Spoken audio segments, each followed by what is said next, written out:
Boa noite a todos.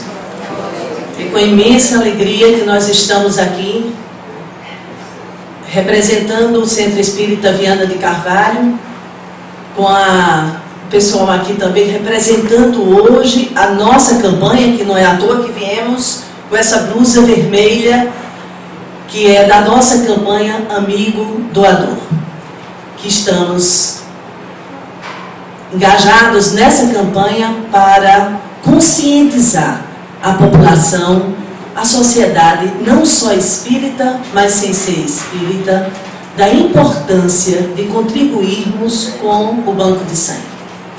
No momento, o Hemocentro se encontra num estado lastimável e surgiu essa ideia de fazermos um dia festivo para se doar sangue.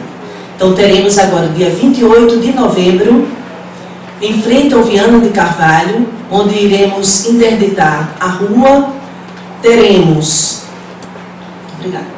Teremos várias atividades de poesia, música, atividades circenses e tantas outras coisas, gastronomias, para tornar esse dia não um sacrifício. Ai, hoje eu vou tirar sangue, eu vou doar sangue, que sofrimento. Não, mas que seja, que bom que posso eu contribuir com o que corre em minhas veias para aqueles que guardam uma esperança na doação de um sangue. Então, convido a todos a viver conosco esse dia 28 de novembro, para, mesmo que não possa ser um doador direto de sangue, mas que possa ajudar na divulgação dessa campanha, no incentivo. Hoje, nós podemos estar ajudando na divulgação. Amanhã, podemos estar precisando de receber sangue. Então, é essa conscientização que a gente quer buscar e que outros centros abracem essa ideia e que possa, quem sabe, durante o ano, cada centro fazer o seu trabalho.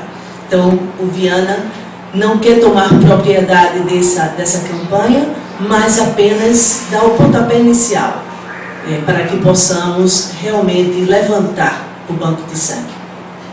Bom, agora vamos começar o nosso estudo da noite de hoje. Um tema que até se tornou, de uma certa forma, banal, a palavra depressão. Qualquer pessoa hoje diz assim: eu estou deprimido. Nossa, estou tão deprê. Mas o que é depressão? Então, veja. O que é a depressão? O que diferencia a depressão da tristeza? Será que estar triste é o mesmo que estar deprimido? Teria alguma diferença aí? E nós vamos mais adiante quando se pensa: quem pode tê-la? Será que a depressão ela é exclusiva de um grupo de homens ou de mulheres, de adolescentes ou de idosos? Não. A depressão ela não escolhe a quem. A depressão pode chegar para qualquer pessoa, qualquer idade, qualquer cultura, qualquer país, qualquer sexo, não importa homem ou mulher, jovem ou idoso, a depressão pode chegar. E quanto tempo poderá durar a depressão? Bom, para começar a falar sobre depressão, precisaria antes conhecer um pouco de vocês. Aqui, todos que estão aqui, são médicos ou tem alguém que não é da área médica? Não é da área médica. Tem psicólogos, 3, médicos e pessoas que nem é psicóloga, nem é da área médica, mas que estão interessados no tema. Isso. Todos que estão aqui são espíritas? Tem alguém sem ser espírita aqui? Tá. Eu preciso saber por quê. O meu enfoque vai ser dentro da minha experiência como profissional da área, psicóloga, e trabalho já há 30 anos. Me formei em 85, exatamente 30 anos, agora em dezembro vai fazer. Falarei como espírita, como uma grande preocupação na casa espírita, mas irei também dar minha passagem na parte científica, mas sem querer ensinar Pai Nosso é vigário, né? Aqui tem muito médico. É diferente. Enfim. Então vamos lá. A depressão, quanto tempo ela pode durar? Sempre lembrando da visão espiritualista. A depressão, ela se caracteriza por uma tristeza que perdura por mais tempo do que uma tristeza comum. A depressão, por muitos que não a compreendem e não entendem, a julga, principalmente na família, como sendo, desculpe a expressão, fricote, frescura, invenção, moleza, preguiça, acomodada ou acomodado, ou que não está com nada. Quantos que antes de serem diagnosticados como depressivos, são considerados de uma forma extremamente pejorativa? Quantas mulheres são tidas como relaxadas, largadas, que não se cuidam, que não tomam conta da casa, que não tem ânimo, não tem incentivo? Quantos homens também sofrem alguns xingamentos por não se compreender que aquela criatura pode estar em estado depressivo? E quantas crianças são tidas como aquele menino é viradinho no traque, eita, que é ligadinho na tomada, olha, meu filho, meu neto ou meu sobrinho, pense no menino cheio de energia, ele é muito cheio de energia. Temos que botar no judô, na natação, na aula de inglês, porque é para gastar a energia do menino.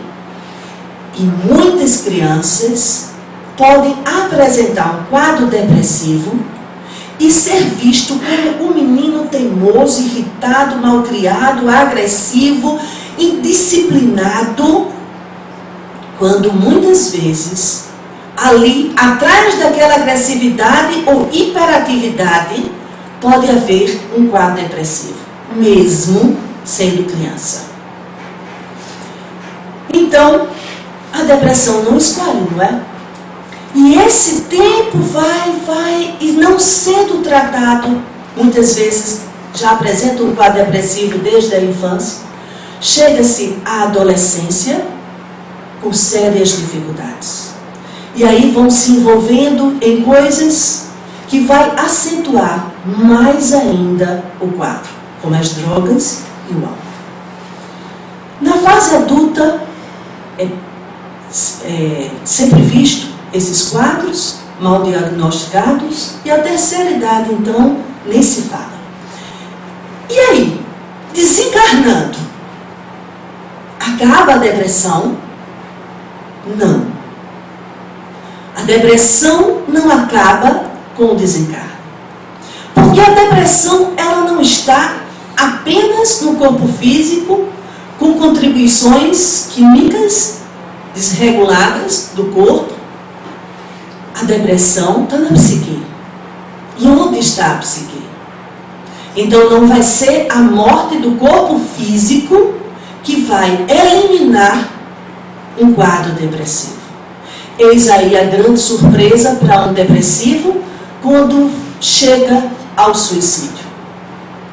Se depara do outro lado da vida, ainda com depressão, onde seu quadro irá se acentuar mais e mais, por ver que agora não tem mais como voltar. E a depressão, sim, perdura no plano espiritual, com certeza. E quantos casos que podem ser tratados no plano espiritual? Se olharmos a obra de André Luiz, vamos ver tratamentos espirituais, tratamentos psiquiátricos e psicológicos no plano espiritual. Quantos psiquiatras e psicólogos voltados para fazer tratamento de recuperação de drogados, viciados, depressivos, suicidas e etc. Agora, da mesma forma que aqui, somos livres para escolher sermos tratados ou não, no plano espiritual também. Ninguém pode obrigar ninguém a se tratar.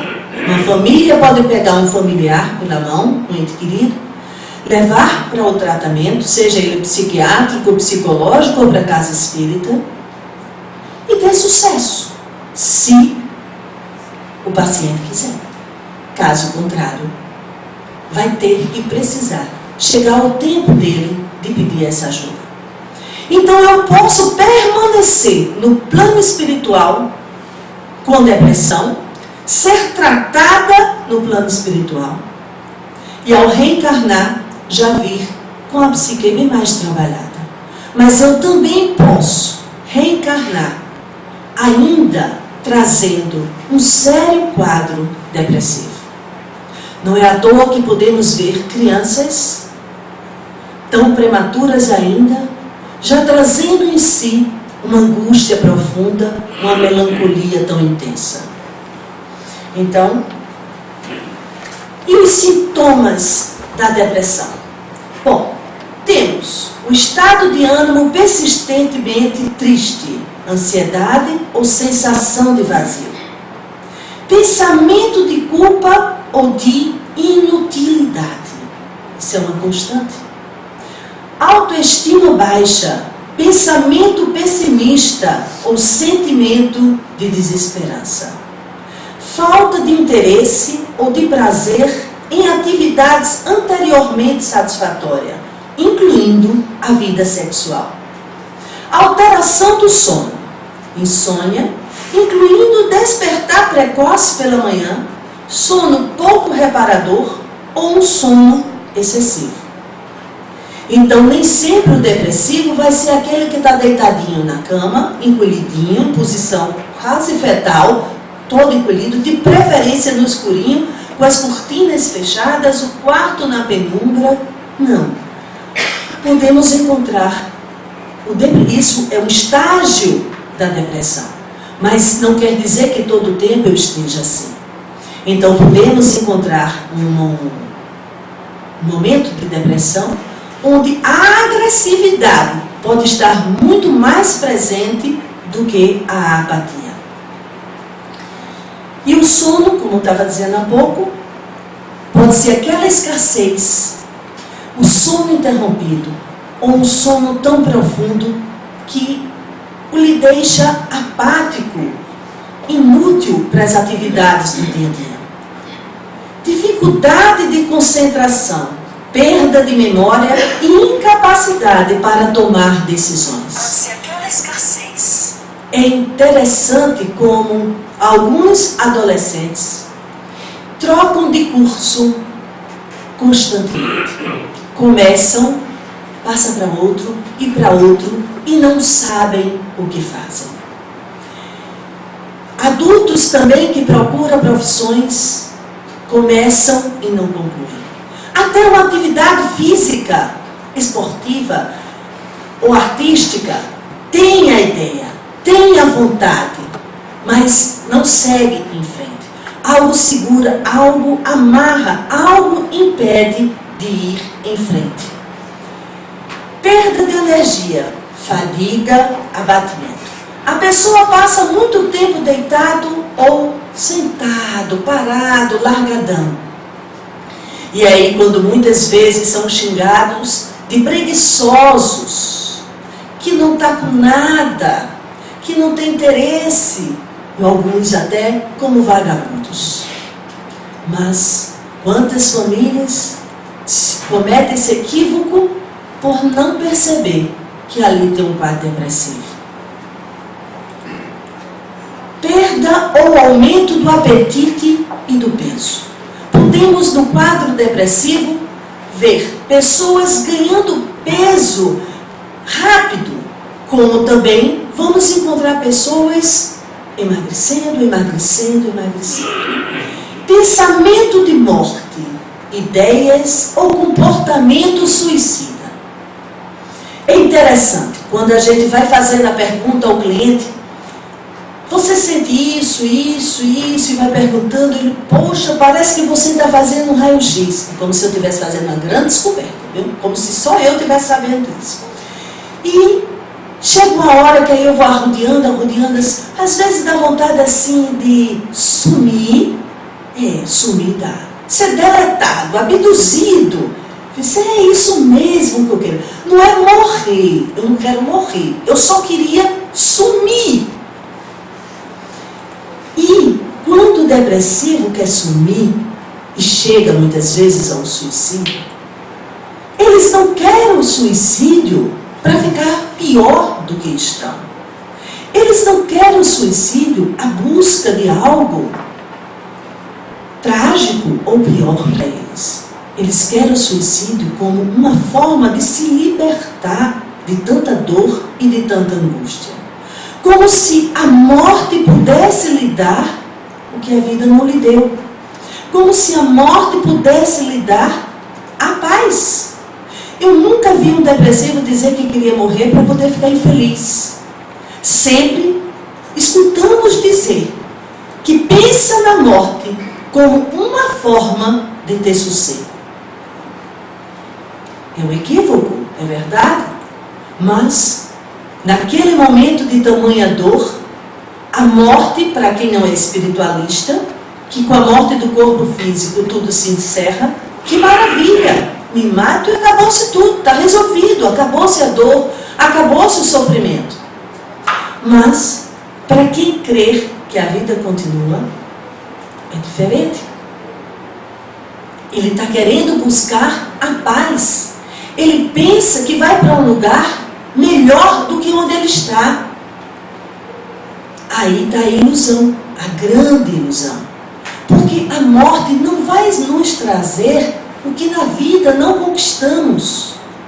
A paz de espírito não está no lugar, nem da condição de encarnado ou de desencarnado. A paz está interiormente.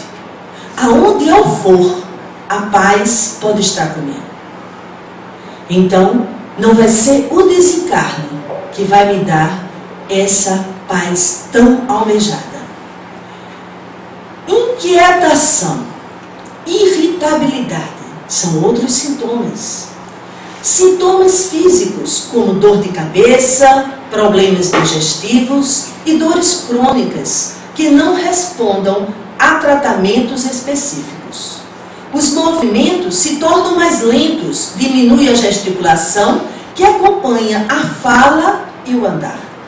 A pessoa fala pouco e o tom de voz é baixo, tem poucos assuntos para conversar. Aqui eu faço uma observação. Na infância e adolescência, o quadro pode se apresentar exatamente o contrário, com irritabilidade e hiperatividade. Nem sempre vamos ver um adolescente ou uma criança fazendo um quadro depressivo como de um adulto ou de alguém na terceira idade. É exatamente esse movimento de inquietação que a criança e o adolescente vive, com ainda um pouco de esperança para espantar tanta angústia. Então, a sua inquietação, irritabilidade e agressividade, poderíamos dizer que é uma defesa contra a grande dor, contra a sua angústia. Os fatores desencadeantes. Segundo a medicina, ela vai nos falar do quê? De que a depressão pode estar ligada às questões de alteração nos neurotransmissores, nas dificuldades da produção da serotonina e da noradrenalina. E também a existência de outras doenças, tais como câncer, Parkinson, doenças cardíacas, mal de Alzheimer, diabetes e alterações hormonais.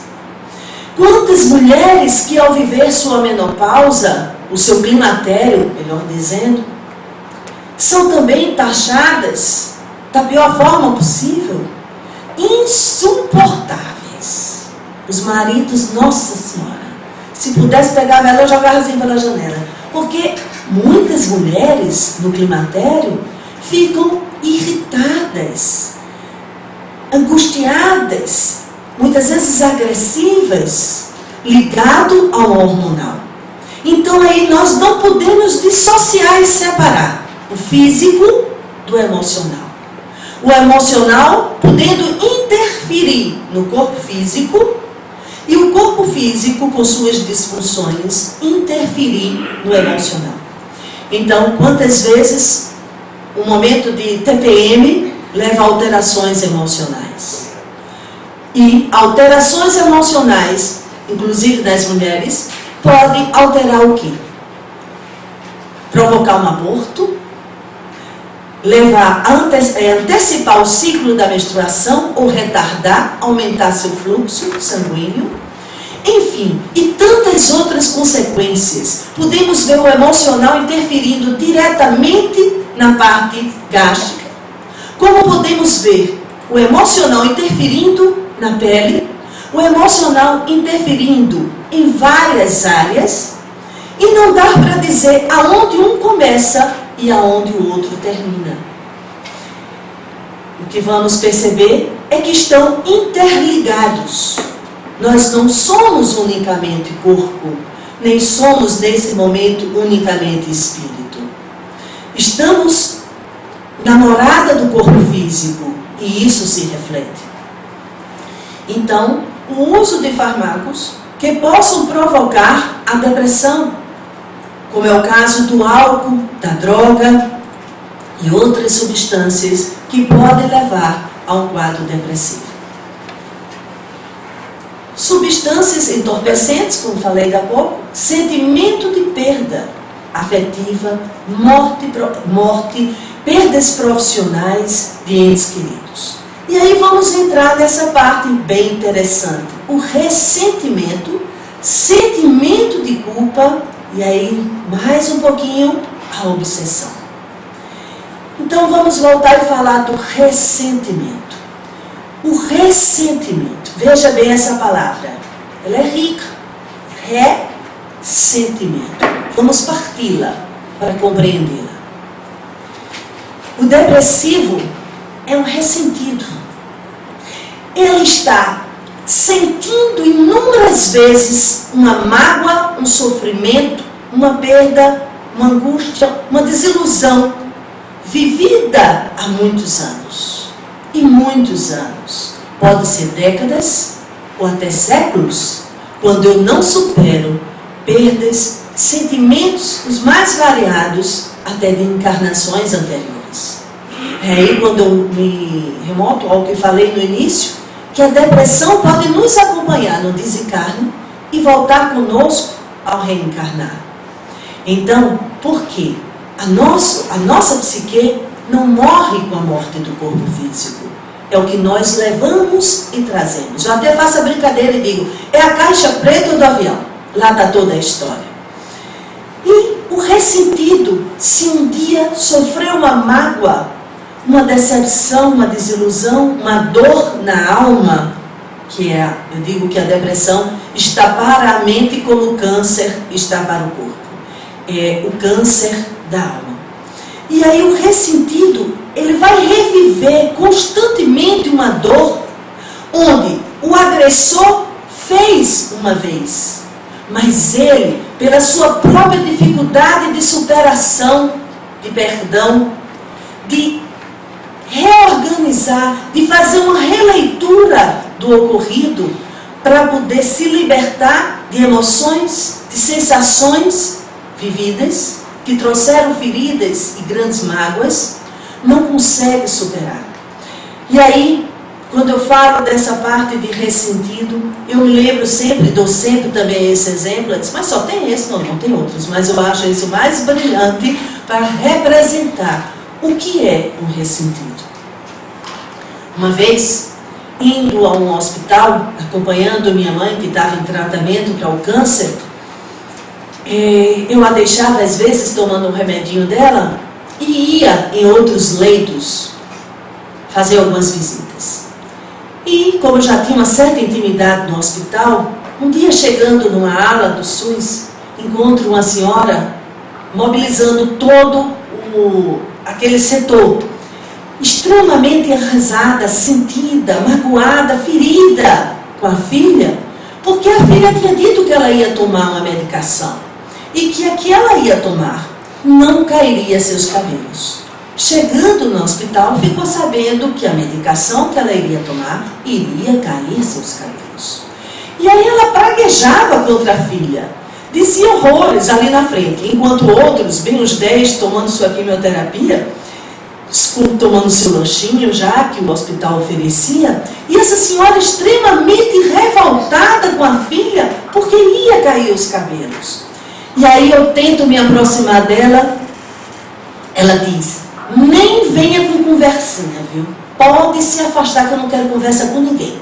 E as enfermeiras também não chegavam nem mais perto, porque a mulher estava brava.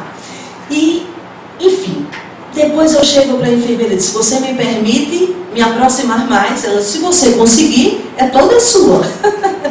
Então, eu me aproximo, muito atrevida que sou, e metida, e vou lá, me sento ao lado dela e vou cercando devagarzinho, como aquela velha história, comendo a barba pelas bordas, não é? Para eu não me queimar. E aí fui conversando, ela não vinha com conversinha não. Minha filha disse que o cabelo não ia cair, e no entanto, já estou sabendo que vai, então não quero mais ela aqui, ela vai-se embora, eu quando sair daqui eu vou me atirar lá na rua e na frente, no primeiro caminhão que passar. Eu fiz: nossa, para que isso? Porque eu não admito que caia meu cabelo. Eu fiz: interessante, você quer morrer cabeluda, mas não quer viver careca. Ela olhou para mim, estranhou. Eu fiz: não faz sentido. Você prefere morrer com todos os cabelos do que ficar careca tentando pela vida. E aí ela achou curiosa essa colocação, e eu acho que foi a partir daí que ela foi dando uma certa abertura. E à medida que ela foi me dando abertura, ela foi falando de umas coisas, e eu percebendo que lá no fundo tinha o quê? Uma mágoa, uma grande mágoa, uma grande decepção. E aí ela foi me dando mais corda, e eu fui falando por alto, sutilmente, sem querer nem dizer a palavra, mas já insinuando perdão. E aí ela olha para mim e diz assim: mas você, com toda essa conversinha, não está querendo me falar de perdão não é? Aí eu disse: por quê? Haveria motivo para perdoar alguém?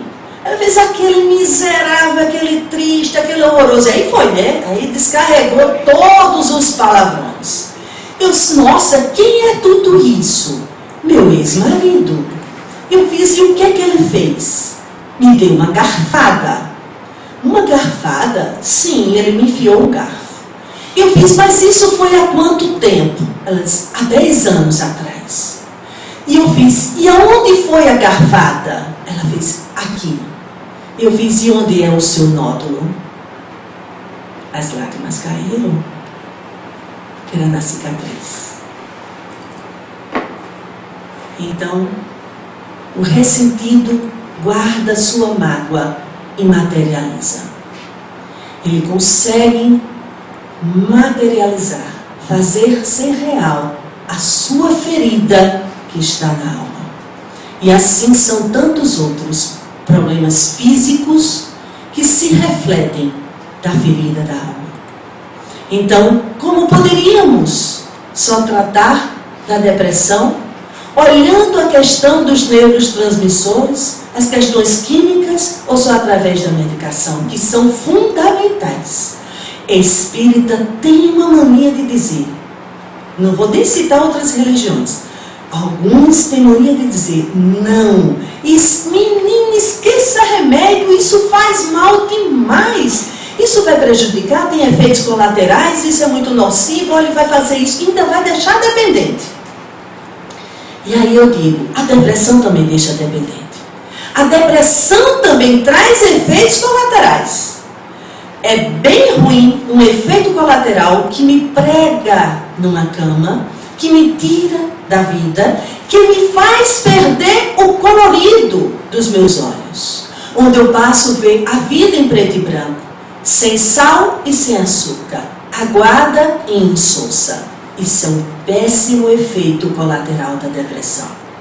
Se eu posso recorrer à medicina e me beneficiar do medicamento, que irá trazer um grande auxílio para estabilizar algumas funções quimicamente que estão descontroladas em mim e me beneficiar dos antidepressivos, por que não? Alguns acham que é tirar o mérito, que tomar uma medicação é negar a fé. Alguns eu já escutei dizer assim: ah, minha filha, se você está tomando remédio é porque você não tem fé. Vai para a casa espírita, te trata lá, que isso é falta de fé e mediunidade. E aí é como se tivesse que tratar a depressão em grupos mediúnicos. Que equívoco. Então, voltando ao ressentido, ele mói e remói uma dor do passado sem se libertar. E somatiza essa ferida, tornando-se de fato palpável. O sentimento de culpa, como é cruel, como dói. Carregar a culpa é carregar constantemente um punhal enfiado no coração, onde favorece eu conspirar contra mim mesma, boicotar a minha própria felicidade, o meu próprio sucesso, o meu avanço. Eu não posso ser feliz, eu não posso ir à frente. É tão interessante muitas vezes o deprimido, quando está melhorando, e se a gente elogia, não tem outra. No outro dia ele se encarrega de piorar. Quando ele percebe que está melhorando, quantos que dão para trás? Porque guarda em si um grande sentimento de culpa, de autorrecriminação, de condenação, de falta de auto-perdão, de cobranças e de perfeccionismos. Então, ao não se perdoar, carrega em si uma culpa constante. E aí é difícil, porque ele está remando contra a maré. Ele está remando contra o sucesso. Está cortando a esperança. E são os casos mais difíceis, porque a gente tenta ver, inclusive, na história, casos onde essa culpa pode estar guardada. Através da psicologia, a gente tenta identificar nessa vida, desde a infância, adolescência, aonde ficou essa marca de culpa? Aonde começou? Aonde é a dívida? O sentimento de dívida? E muitas vezes não se acha. Porque muitas vezes essa culpa não está nessa encarnação. Está em encarnações passadas, que renasce com ele. São culpas tão antigas, tão embutidas, tão guardadinhas no inconsciente, que é difícil até no processo de terapia trazer à tona esse sentimento. Então são casos que, por mais que o terapeuta ou o psiquiatra lute para tirar, ele até vai para uma sessão de terapia ou do psiquiatra, mas é aquele que muitas vezes já chega dizendo assim: meu caso não tem jeito, meu caso não tem sucesso. Já passei em vários profissionais e nenhum nunca conseguiu me curar e descobrir o que eu tenho. Então ele já chega dizendo assim: você vai ser mais um incompetente na fila dos profissionais. São casos que não favorecem a evolução, porque ele é o inimigo de si mesmo. Ele conspira contra si. E não adianta nessa hora dizer: é o obsessor. Coitado dos obsessores. Leva a culpa de tudo. Eles são responsáveis por tudo. E aí, algumas vezes, defendendo os obsessores, alguém já até brincou comigo e disse assim: você vai ser advogada de obsessor. Por quê?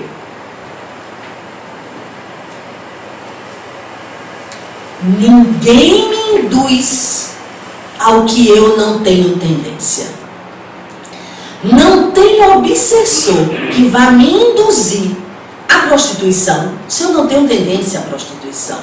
Não tem obsessor que vai me induzir ao roubo, ao assassinato, se eu não tenho tendência a isso. Vai juntar a fome com a vontade de comer.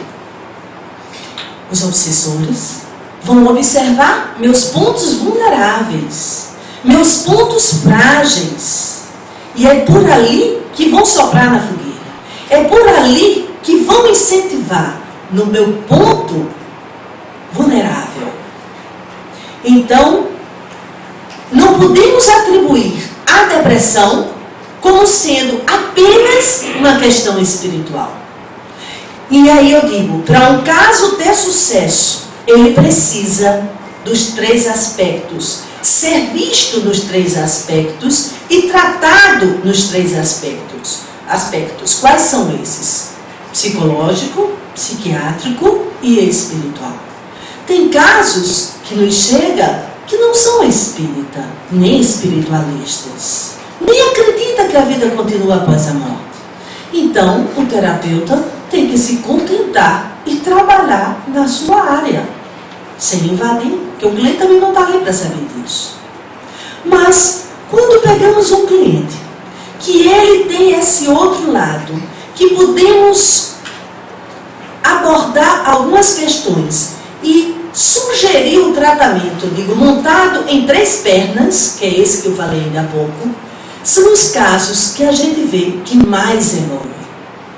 Os que mais empanca são aqueles que têm uma visão mais materialista, que não tem aonde se segurar na visão espiritual, na visão transcendental. E aí, essas questões da obsessão, muitos são detectados com vários sintomas no meio da família, do trabalho, e muitas vezes se diz, leva para a casa espírita, vai cuidar lá na casa espírita. Algumas vezes até ignorando a psiquiatria e a psicologia. E eu digo, a casa espírita é maravilhosa para isso, mas não faz milagre. Porque se não abordarmos pelos 3 ângulos, vamos ficar perdidos, vai ficar faltando o item. E mais ainda a ilusão daqueles que querem pegar alguém com depressão e empurrar em grupos mediúnicos. Pessoas que muitas vezes não conhecem a doutrina, nem seu aspecto científico, nem filosófico, nem religioso. E acha que curar depressão em grupo mediúnico, porque aqueles sintomas se assemelham a questões mediúnicas, obsessivas. Porque alguns se assemelham muito o sintoma da depressão com alguns da obsessão. Mas temos que ter, nós espíritas, esse bom senso e esse discernimento de que ele pode ser tratado sim na casa espírita, mas não a princípio em grupo mediúnico. É preciso ser acolhido, recebido, esclarecido, amparado na casa. Favorecer tratamentos espirituais, a evangelização. Como a evangelização é uma excelente terapêutica. Quantos e quantos sofrem pelo vazio, pelo oco, pela falta de uma essência de uma religiosidade, por cair no nada, uma vida sem sentido. E como é importante essa evangelização, o trabalho social na casa espírita. Eu digo, às vezes se pensa que vai tratar um deprimido em grupo mediúnico, mas eu digo, acho bem melhor na campanha do quilo, na campanha do enxoval, na campanha, inúmeras campanhas que se tem na casa espírita, quando começa a se sentir útil e fundamental para alguém. Sai de sua mesmice, sai do seu pequeno mundo, sai da sua dor, descentraliza, passa a ter uma visão mais aberta, mais ampla, vai ao encontro do outro, sai do seu egocentrismo e começa a compartilhar com o seu semelhante e ver que outros também têm essa dor. E aí, eu um dia escutei uma frase, faz bem tempo, já faz algum tempo, mas eu não a esqueci. Quando uma vez um palestrante nos disse assim, tem gente que pensa que é o bicho da goiaba. Eu, poxa, por que o bicho da goiaba? Porque o bicho da goiaba, ele está preso dentro de uma goiabinha. Não tem ele noção de que há outras goiabas na mesma goiabeira. E que existem outras goiabeiras e o mundo inteiro. Mas ele está preso dentro da sua própria goiaba. Então, às vezes, nós nos pegamos assim, igual o bicho da goiaba, preso dentro do nosso próprio mundo. Então, é preciso abrir essa goiaba para ver o universo que nos cerca. O suicídio, triste situação, não é? Quando chega ao ponto do suicídio. Então, meus irmãos, eu digo, diagnosticando, percebendo, identificando sintomas depressivos, não julguem, não condenem, não achem que é manha, fricote, invenção, doença de rico, como eu já ouvi dizer. Não, é doença de rico, pobre tem lundo. E não é bem assim. Todos podem ter depressão. Quem não teve, pode ter ou vir a ter. Ninguém está isento disso. Algumas pessoas são mais propícias, têm uma estrutura mais favorável. Mas temos que ver que em qualquer porta ela pode bater. Basta que encontre terreno fértil para abrigá-la. E aí, quando esse quadro não é percebido, reconhecido e respeitado e levado para os tratamentos necessários, se diz que aí chegou a reta final, que é a do suicídio. Podendo ser evitado, muitos casos poderiam ser evitados se fossem escutados com respeito e tratados a tempo. Quanto que para muitos, inclusive familiares, ter depressão é uma desmoralização, é uma vergonha. Que absurdo! Não, pode ter na casa de fulano, na minha casa não. Isso é coisa do filho de fulaninho. Aqui em casa eu curo essa depressão já, com a lei de Chico Brito. Já ouvi falar isso. É no chicote, é na sandália, eu dou um bom castigo, no instante eu quebro a manha desse menino, dessa menina, desse jovem, enfim. Então, é assim que muitas vezes a depressão é encarada. E aí diz, não, mas eu não sou suicida. Eu não penso em me matar de forma alguma. Eu só queria sumir. E alguns pensam que ter ideias suicidas é só aquele que dá um tiro no vidro, que pula do 10º andar, que se joga na frente de um caminhão. Isso são os suicidas conscientes, diretos e ativos. E quantos suicidas indiretos, passivos, inconscientes, discretos, disfarçados? Quantos? E como poderia ser? Um alcoólatra é um suicida. Um viciado em droga é um suicida. Aí pode-se dizer, não, mas eu nem uso álcool e nem uso droga. Então eu estou livre dessa. Ok. Será? Quem dirige em alta velocidade nessas belas estradas por aí afora é um suicida. Quem é diabético e ignora seu diagnóstico e vive escondidinho atrás da porta, esperando que a mulher saia de casa, ou o marido ou os filhos, e vai comer lá bolo, sorvete, é só hoje, é só uma vezinha. E daqui a pouco está de novo, não, é porque hoje é o aniversário, não é porque é o casamento, é o Natal, é o São João, é o Ano Novo, enfim. Está sempre ali, escondidinho. Agora, escondidinho de quem? Comendo o que não deve. Ele sabe que aquilo é veneno no seu organismo. E por que ele come? Por quê? Será que inconscientemente a sua pulsão de morte não está mais acentuada do que sua pulsão de vida? Uma pessoa que tem a taxa de triglicerídeo e colesterol também lá nas alturas, aí mergulha numa boca, olha, não tira gordura não, viu? Bem discretamente, aqui escondidinho, eu boto baixo do prato, mas sem a gordura não dá. E ele sabe que não pode comer. E come isso e tantas outras coisas. isso vai comprometer todo o seu organismo, aonde seu espírito mora. Então, ali há um movimento autodestrutivo. Pessoas que se colocam constantemente em situação de risco, em festas, movimentos públicos e outras situações que ali, a qualquer hora, a morte pode bater à porta. Mas ele está sempre metido numa confusão. Inconscientemente, ele busca a sua autodestruição. E assim são tantas outras situações que podemos ver que não é tão difícil assim achar alguém com um movimento suicida. Guardadinho, inconsciente, disfarçado, camuflado, mas que conspira. Está aí a grande surpresa de André Luiz, né? Quando chega no plano espiritual e é taxado como suicida, não é? E por quê? Ele diz, mas eu não me matei.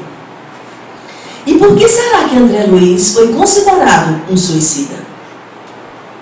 Vamos refletir sobre isso.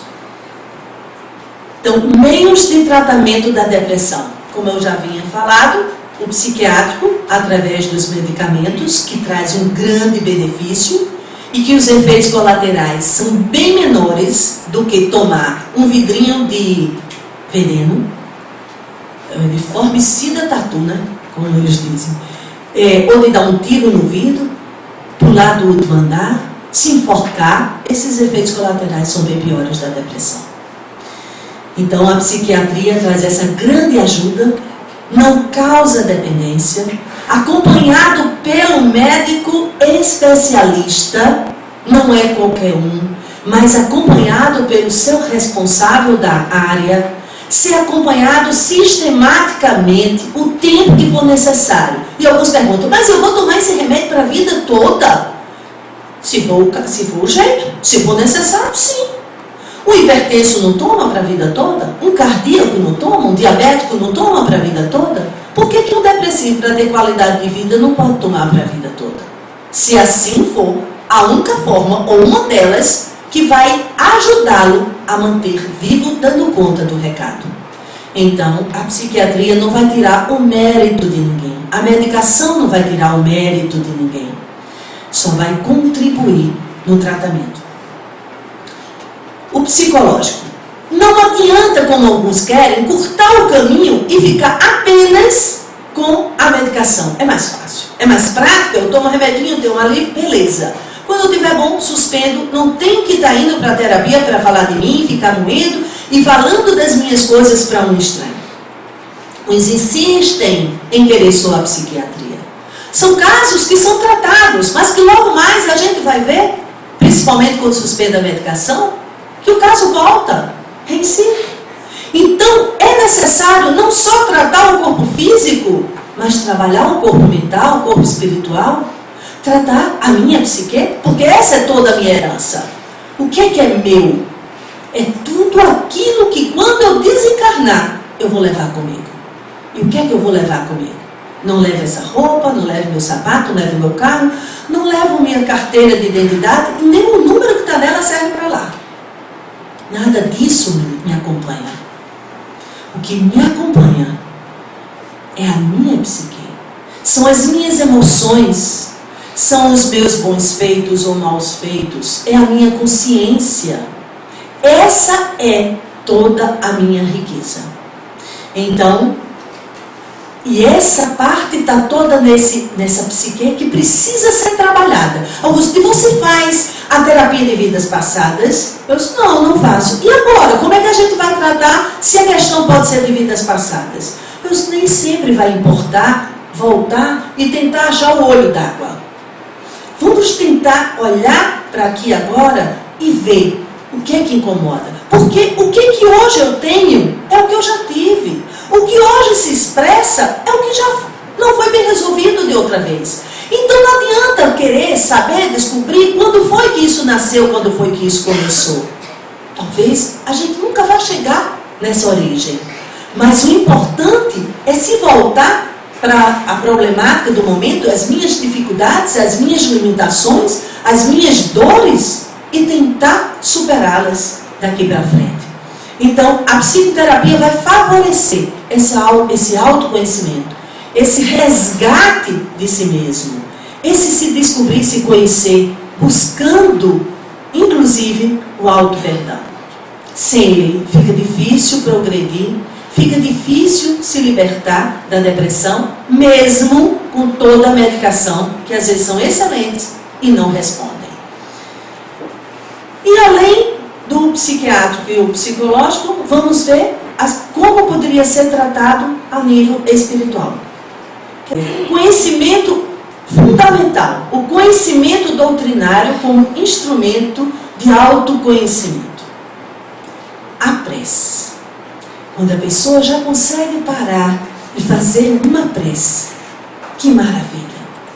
Quando começa a fazer essa prece, eu digo que nós nos transformamos como se fosse uma usina hidrelétrica, a produzir energia, mudando o nosso padrão de vibração, porque tudo é questão de sintonia. Por isso que eu volto e defendo os supostos obsessores, quando eu digo, tudo é questão de sintonia. Nós somos aparelhos elétricos.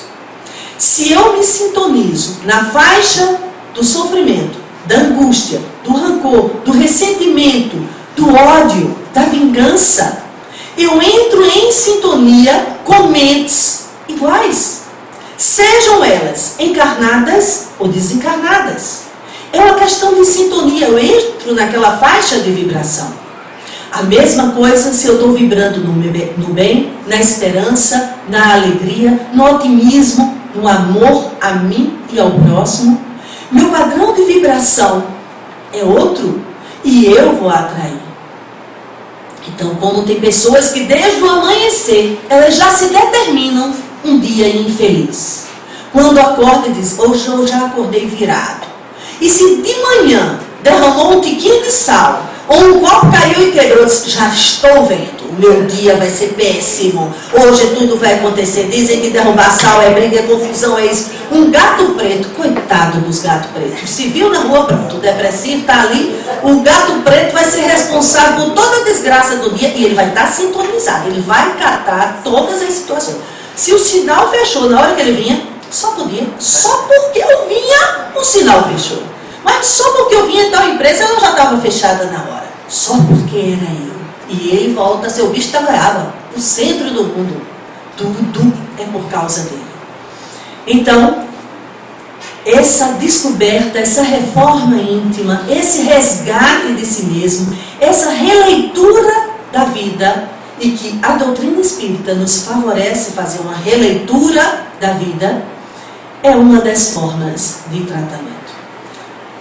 O passe e a água fluidificada são excelentes, mas é o que eu digo, mesmo como espírita, não faz milagre. Como remédio sozinho não faz milagre.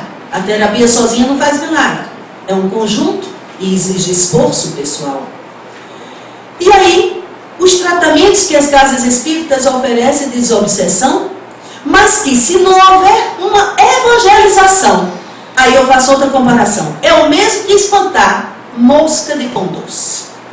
E aí tem gente que vai lá no sábado de manhã para o Viana, para o tratamento espiritual, e eu vejo que passou uma semana, 2, 3, um mês, 2 meses, daqui a pouco tem um ano que aquela pessoa continua em tratamento espiritual, mas não sai disso.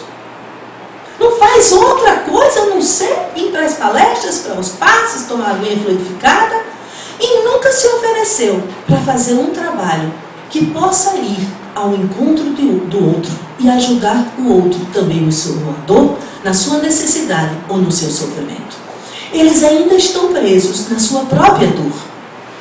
E aí, não adianta dizer, eu já estou vindo há tanto tempo daquele centro, esse centro não é muito bom não, é meio fraco. Eu vou procurar outro que eu soube, que tem um ali, olha, que o passe é de primeiro. O cara quando dá o passe chega sul, olha, ele faz assim, faz assado. É o passe castanhola, não é? Então, dá sobra. Esse é bom, olha, aquele centro é bom, olha, o cara dá um passe que só falta cair os cabelos dele. Muito bom.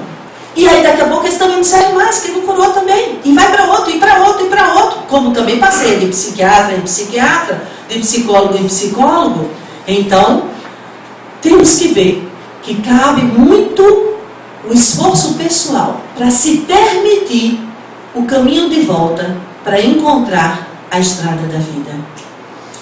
Trabalhos sociais, e por fim, depois de tudo isso, sendo observada a casa espírita, trabalhando, estudando, passe, água fluidificada, palestras e tudo mais, for visto, percebido que de fato tem questões mediúnicas, que possa sim, a partir daí, ingressar no grupo mediúnico, mas jamais inverter a ordem das coisas. Chegar numa casa espírita, eu estou com dor de cabeça, eu estou tonto, eu estou arrepiando, eu estou isso, eu estou deitado na minha cama, não trabalho, não estudo, fechei todos os cursos da universidade. É obsessão. Vamos para a mesa, vamos trabalhar, vamos para o grupo mediúnico. É triste, mas isso acontece.